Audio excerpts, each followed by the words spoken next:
Hello guys, Netmatta here. Welcome to my second video tutorial of my HTML5 and CSS series. In my first tutorial guys, I recommended the softwares and editors that we'll be using. I recommended the first one was Notepad++.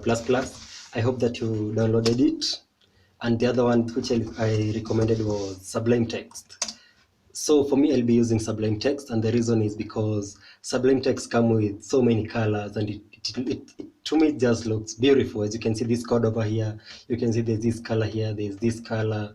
It's just beautiful. So basically, guys, I hope that you have a software or an editor which you will be using, and let's get started. In my Sublime Text, let's just go and open a new file.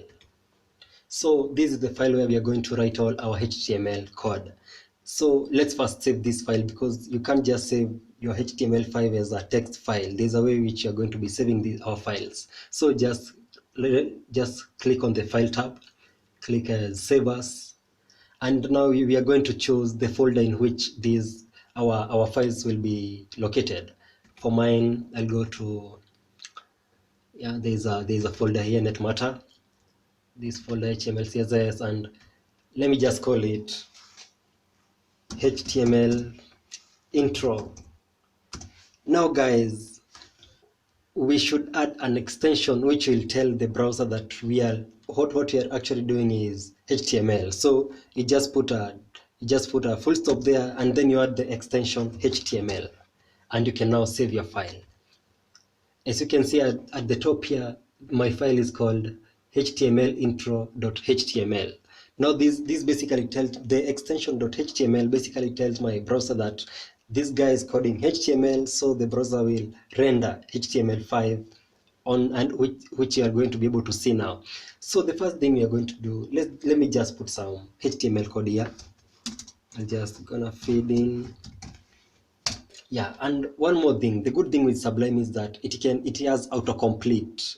So you say, like, guys, I just typed the HTML first tag and automatically it autocompletes my code.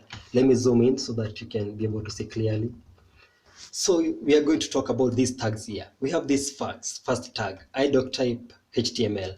Basically, this tag means that it tells the browser that this guy is coding HTML5.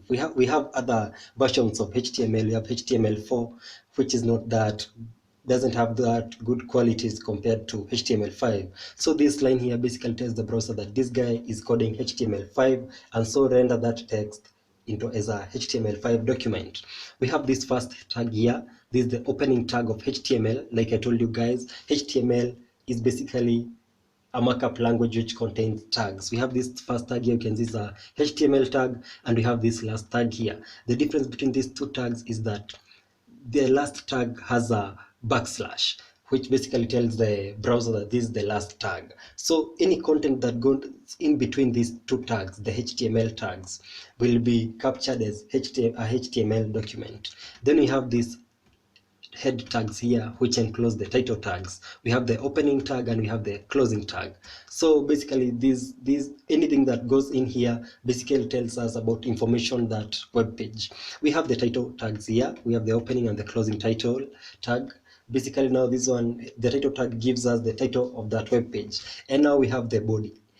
Now what you see in your browser is everything that goes in between the two body tags. Anything that goes in here is what the user will see basically on the web page. Now let's look like this, my favorite website, which is cine.com.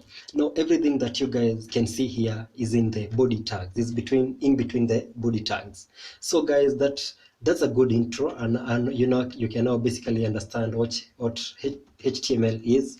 I'm sure that's, let me just close that one.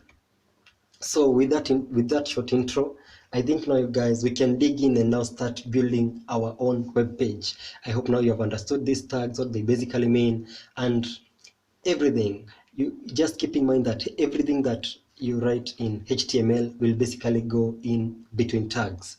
And another thing, I would really recommend that you use the Chrome browser, because it's always up to date with the latest HTML. Therefore, even though I'm using Firefox, I would really recommend that you guys go for the Google Chrome browser, which is just here, which one I'm pointing at. So Thank you for watching, guys. Let's meet in our that tutorial where we'll start now basically building our first web page.